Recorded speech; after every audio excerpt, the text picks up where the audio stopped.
अगर आपका ई श्रम कार्ड बना हुआ है तो अभी आपके पास 1 या 2 दिन पहले ई श्रम कार्ड की तरफ से मैसेज आया होगा जिसमें आपको लिखा हुआ है, इस तरीके से आप देख सकते हैं कि अब आप 3,000 रुपये पेंशन के तौर पे आप ई श्रम कार्ड से ले सकते हैं। अब ये पूरी स्कीम क्या है, किन लोगों को अप्लाई करना है, किन लोगों को फायदा मिलेगा, कैसे 3,000 रुपये मिलेंगे, सारी जो भी कंप्लीट जानकारी है वो हम आपको आज इस वीडियो में बताने वाले हैं। वीडियो आप लोगों के लिए बहुत ज्यादा हेल्पफुल है, सो आप लोग इस वीडियो को शुरू से अंत तक जरूर देखिएगा। चैनल पे अगर आप पहली बार आए हैं तो प्लीज आप हमारे चैनल को सब्सक्राइब और फॉलो जरूर कीजिएगा। सब्सक्राइब के साथ में जो बेल आइकन है उसको भी आप प्रेस जरूर कीजिएगा, जिससे कि हम जब भी आप लोगों के लिए वीडियोस बनाएंगे तो वीडियोस आपको सबसे पहले मिल सके। अब मैं आपको बताता हूं, आपके पास ये जो मैसेज आया है कि 3,000 रुपये की आप जो पेंशन है वो ले सकते हैं, कौन लोग आवेदन कर सकते हैं, कितने रुपए आपको देने पड़ेंगे, कब से मिलना चालू होगी और कौन कौन इसके लिए पात्र हैं। सबसे पहले मैं बता दूं, इसका जो नाम है वो है प्रधानमंत्री श्रम योगी मानदेय पेंशन योजना।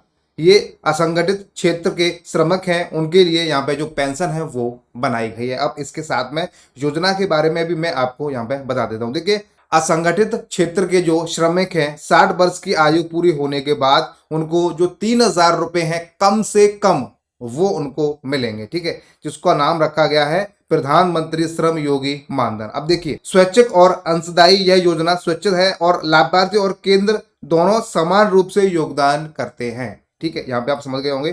पारिवारिक पेंशन, अगर मान लीजिए इस पेंशन के बीच में अगर जिस किसी ने भी पेंशन बना रखी है और उसकी मृत्यु हो जाती है तो पेंशन का 50% उसके परिवार में जो भी है उसको यहाँ पे मिलने वाला है। इसके साथ में यह योजना श्रम और रोजगार मंत्रालय द्वारा प्रकाशित है, जिससे भारतीय जीवन बीमा निगम LIC पेंशन फंड प्रबंधक के रूप में कार्य करता है, ठीक है। और देखिए, पात्रता यहाँ पे कौन कौन है, कौन कौन आवेदन कर सकता है और कौन कौन यहाँ पे इसका जो बेनिफिट है वो ले सकता है। यहाँ पे मैं आपको बताता हूँ, आप एक असंगठित क्षेत्र के श्रमिक होने चाहिए जिसकी जो महीने की जो इनकम है वो 15,000 रुपये से कम होनी चाहिए। 15,000 से ज्यादा की होगी तो आप आवेदन नहीं कर पाएंगे।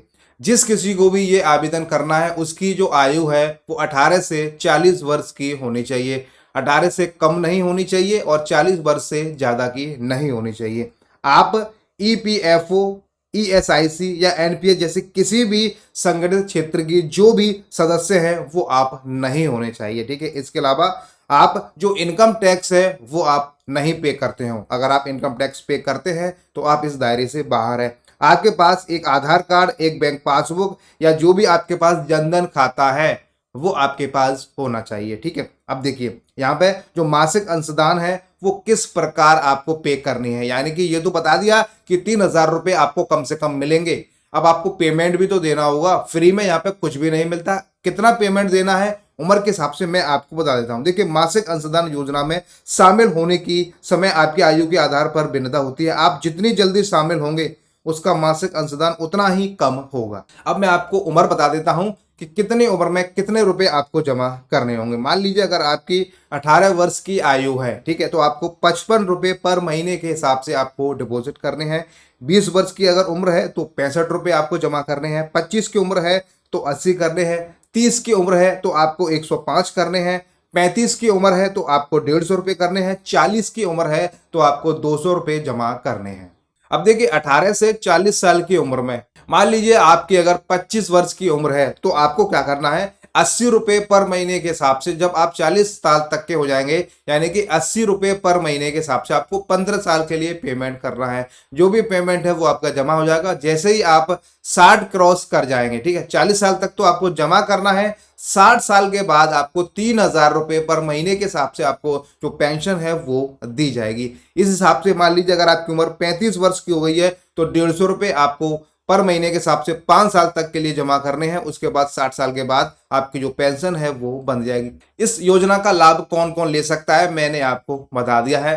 किसी भी प्रकार का कोई भी उसके पास EFO, ECI जो भी है उस तरीके की स्कीम से जुड़ा हुआ ना हो, कोई भी आप इनकम टैक्स पे ना करते हो, 15,000 से ऊपर की आपकी इनकम ना हो, अगर आप इन कैटेगरी में आते हैं तो आप इसके लिए आवेदन कर सकते हैं। नेक्स्ट वीडियो में बताएंगे आवेदन कैसे करना है, क्या क्या आपको डॉक्यूमेंट देंगे, सारा प्रोसेस हम आपको आने वाली वीडियो में जरूर बताएंगे। फिलहाल के लिए बस इतना ही। वीडियो देखने के बाद अगर आपको कुछ समझ में नहीं आया हो, आपको कुछ पूछना है, आपका कोई डाउट है, आपको कैसी भी कोई भी समस्या हो, आप हमें कमेंट कर सकते हैं।